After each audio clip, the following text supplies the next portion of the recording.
This is COVID-19 Seattle. I'm Dave Ross. And I'm Aaron Granillo. And today we're talking about federal bailouts. The Trump administration spent a lot of yesterday handing out money to struggling public and private businesses. Sound Transit and our state potato growers are among them. First, let's talk about Sound Transit, the agency expecting to lose more than $628 million over the next year. President Trump announced they will receive $166 million in federal aid. President tweeted that the money will help keep the transit system open and operational, helping get people to work or make necessary trips. And he says these funds help replace lost fare revenue. Now, the agency plans to increase its Link light rail service and run trains every 20 minutes. They paused fare collection for now, but will start up again in just a few weeks now here on June 1st. This crisis hit in the middle of a massive light rail expansion from Northgate into Seattle and from Seattle out to the Microsoft's campus. Is this still going to be needed? I would think so. Yes. We're certainly hoping that Seattle goes back to growing the way it has. And the Microsoft campus is a pretty significant employment center. And I don't think that the city is going to lose a lot of population. So given that you can't build, well, I guess you could, but we won't, a third bridge across Lake Washington, you got to squeeze more capacity out of the present one. So I think that the East Link extension is going to be pretty important. I just moved across Lake Washington recently, actually. So I take the I-90 into work every day, and I still see those workers out there every morning. So I don't know. I mean, the work has been going on nonstop, I mean, since the pandemic. So I guess any extra money will help with those efforts out there. I'm looking forward to that quick ride downtown, Aaron. All right. Also, by the way, President Trump dedicated $16 billion to farmers and ranchers impacted by the pandemic.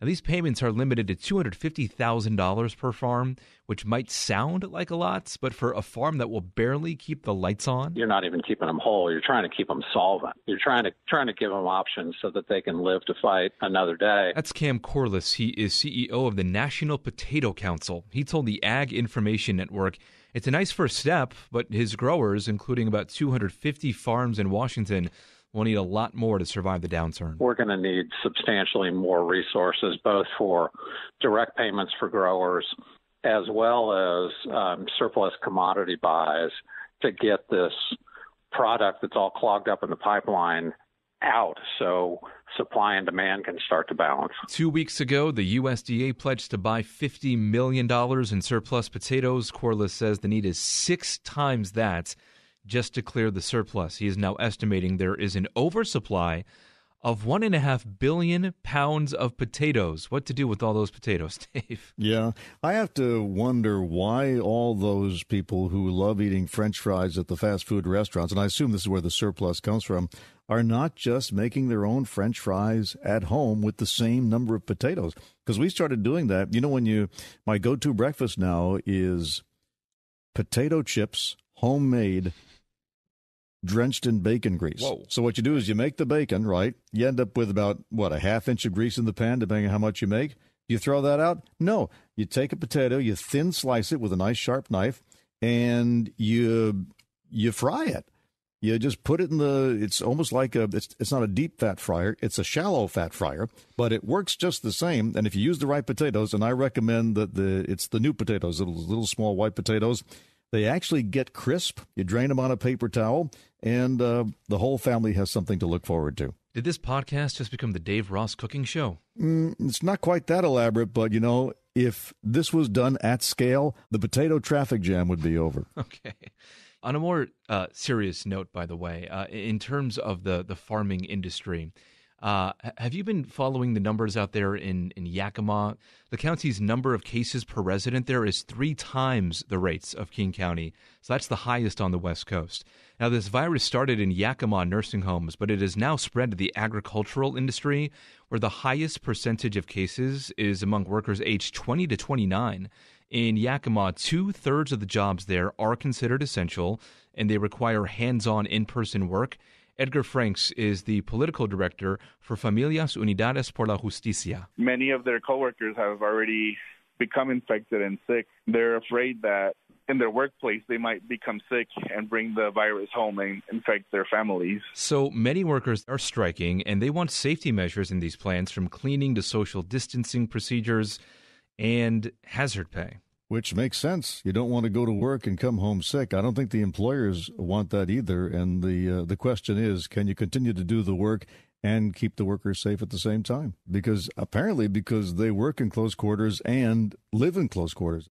Yeah, and I think, one of the issues that I think it was Danny Westneat had a column in the Seattle Times today sort of talking about how, we say we're all in this together, but the situation out there sort of proves that that's not really the case, where we're telling agricultural workers to kind of, fall on the sword for us and say, hey, you go back to work, where, some of the people more who are well off in King County are told to shelter indoors. You can work from home, where there it's, your essential work and you kind of put your lives at risk out there. Right. But we know how to protect people. Maybe you have to use the same kind of surgical gowns and gloves and shields that you use in the hospitals to protect the healthcare workers, but the food has to be harvested. I mean, you want to talk about a real crisis. If we just stop picking food and you see shelves go bare, then there'd be a real panic. So there has to be a safe way to do this. And if for some reason the people who operate these agricultural companies can't afford it, I would say that's another case for the federal government to step in and provide the necessary equipment to make sure that you can safely harvest the food.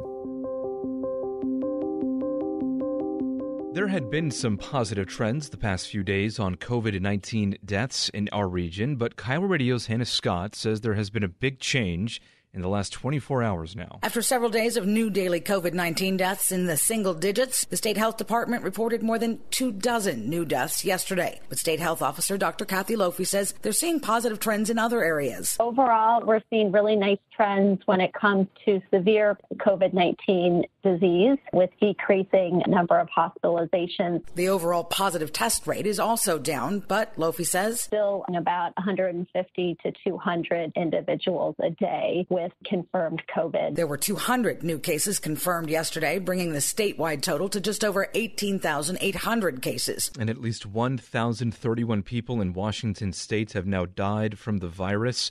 We're seeing this spike, but as far as I know, it's still unclear why that's happening. Is it because more people are getting outside, and we still don't know exactly where these new deaths are occurring either? And I think we need to know that. If we're going to reopen, we need to know whether this spike is among people in nursing homes, which would require one set of precautions.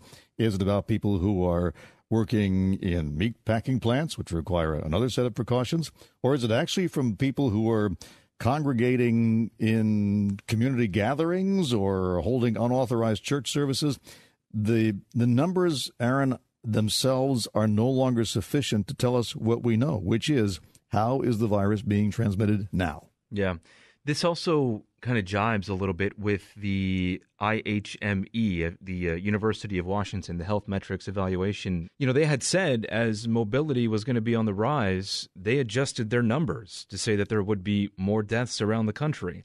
I can't say for sure if this is the link that we've been waiting for, but I mean, perhaps mobility could be a reason for the spike. But no one, like as you've said, that's just speculation until we know, right? Yeah. We don't know whether this is people visiting relatives that they hadn't visited in a long time, or whether it's just we've learned something new about how it's transmitted. But to me, that's the health department's next challenge. Instead of just giving us the number of new cases, figure out why it's happening. As far as you know, Dave, has there been any explanation as to why the health department has decided not to release this information? Is it just too much work to do?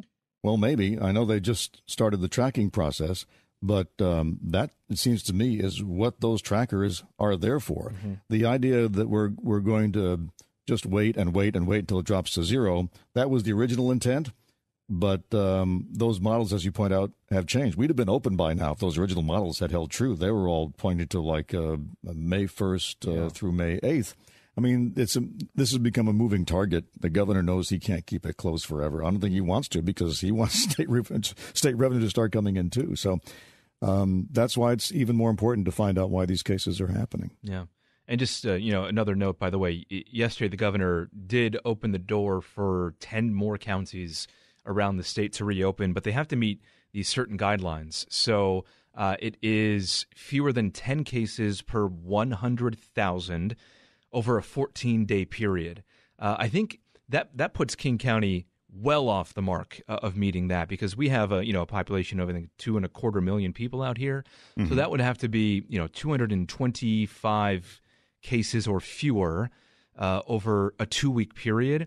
I think the last couple of weeks we've had something like 800 in King County. But that raises the question: how do you determine a new case? Is that because of additional testing? Right. Is there more testing going on in some counties than others?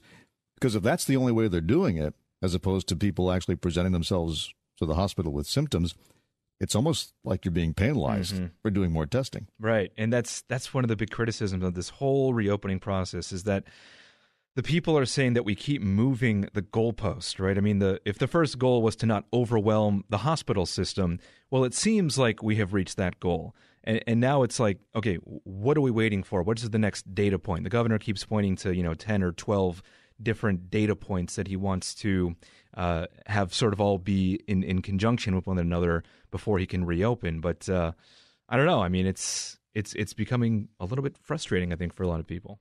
Time to ask the question. Send out the questionnaire to people who test positive and say, where were you? What were you doing? And also tell us what the standard is it compared to the number of tests being done in a particular area. And if it turns out that the cases track the tests, that says one thing. If it turns out that the cases are independent of the tests, then that means something else.